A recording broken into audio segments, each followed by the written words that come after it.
Hey everyone, welcome back to the PokéHaunt Weekly, where we rip packs, talk Pokemon, and break down what's happening in the hobby. Today we're opening a Prismatic Evolution Accessory Pouch Special Collection box. Why does Pokemon always come up with such wildly creative names for their sets? Half the time I'm just hoping to pronounce everything right. Anyways, I've been waiting to open this one for a while, not just for the packs, but because I really wanted the accessory pouch to give to my wife. Hopefully this earns me some good karma. Okay, now before we get into it, I want to explain how I track the market. I only focus on booster bundles, because let's be real, most of us can't afford to buy booster boxes every single week. Booster bundles are more realistic, more accessible, and they give us a better snapshot of what collectors are actually buying. Alright, let's talk about what sets are trending in the market. These are the ones that are actually holding their ground or slowly creeping up in value.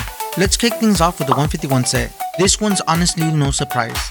The artwork is carrying this set hard, and the bundle prices are sitting higher than most modern sets. It was down last week, but it's been gaining momentum since then. Moving on to Paldean Fates. After cooling off from its peak, this set has had some ups and downs, but is starting to climb up again since December lows. Now the next one up may not be the flashiest set value-wise. Paldea Evolved has shown a steady growth over the past few months. And we end the first pack with a bust. Next up on the list is Crown Zenith. Yet another set that's been climbing month over month, now pushing past its previous peak highs. Now to wrap things up, Prismatic Evolution has been down month over month and hit all-time lows in December, but it's currently trending upward, so it's definitely one to keep an eye on. Alright, so here's the interesting part. Right now, there really isn't anything actively trending down. I'm basing this off of what I see on Collector and Pokemon Wizard. But like always, prices change fast, so make sure you're double checking things and doing your own due diligence.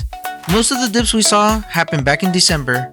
Coming out of that though, everything we've talked about is either holding steady or starting to move back up. And honestly, that's a really healthy sign for the hobby. And we end the second pack with another Vaporeon. Alright, let's move on to some recommendations. Buy, save, 151, Paldean Fates, and Paldea Evolved. I kinda put these three in the same bucket. They're all showing steady interest and no wild hype, and that's usually a good thing. 151 has the nostalgia carrying it hard. People generally care about this set. Paldean Fates has been consistent and hasn't been falling apart, which tells me collectors are sticking with it. And Paldean Evolved is more of a slow burn set that quietly gained traction compared to others. Now for save and hold, if you already have it, Crown Zenith. It's earned its reputation, people trust it, and it still holds respect in the hobby. This feels like one you let sit and do what it does best. Now for Prismatic Evolution, this one's flexible. If you want to save it, the demand is still there. If you want to open it, it's still fun without feeling irresponsible. That's a good place to be as a collector. And in case you missed it, Jolteon ended that last pack with a bust. Alright, so that's how I'm looking at things right now. Nothing here feels rushed, nothing feels like a panic buy, just smart, patient moves depending on how you like to collect. And with that out of the way, let's move on and see what's happening around the hobby lately, because there's always something new popping up. Alright, this one's actually pretty cool. Japan just officially revealed a brand new Pokemon TCG set called Nihil Zero. It drops in Japan on January 23rd, and it's tied into the upcoming Pokemon Legends Z through A era. The big highlight so far is the Mega Zygarde EX, which puts Mega Evolution back into the spotlight. And historically, when Japan starts leaning into Megas, that usually carries over into future English sets. So this is definitely one to keep an eye on. And yeah, that's really the one big piece of TCG news this week. And Umbreon finishes the fourth set with a bust. Alright, quick announcement before we wrap it up.